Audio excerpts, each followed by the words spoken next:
If you're like me and take pride in your car, then it's really important that you look after the engine to stop nasty deposits building up and, more importantly, expensive trips to the mechanics.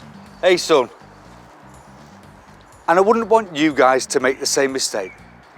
So let me introduce you to a little maintenance secret.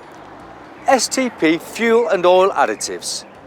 If you're like him and have a newish car that has start-stop technology, then it's more prone to deposits in the fuel intake system, resulting in power loss, increased exhaust emissions and drivability issues. The solution? STP Start-Stop Engine Cleaner. It helps clean and protect your engine to maintain performance levels. Or if your car is older like mine, then there's STP Injector Cleaner. It's specially formulated to help remove power-robbing deposits from fuel injection systems, so your vehicle runs smoother and accelerates sharper. Next, there's STP Complete Fuel System Cleaner. This is really amazing stuff, or as my son would say, the real deal. An all-in-one fuel system clean in a bottle. And of course, the cleaner your engine, the better it performs. And if you like how the science of it works, watch this short animation, where you can see the additive flowing through the fuel system and removing the harmful deposits.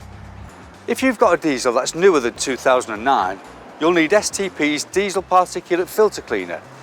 It helps clean the sooty deposits that build up in your filter and can help prevent costly repairs. All these fuel additives are easy to apply. Just open the fuel cap and pour in. Job done. STP also have a great range of oil treatments that can help your engine run better for longer.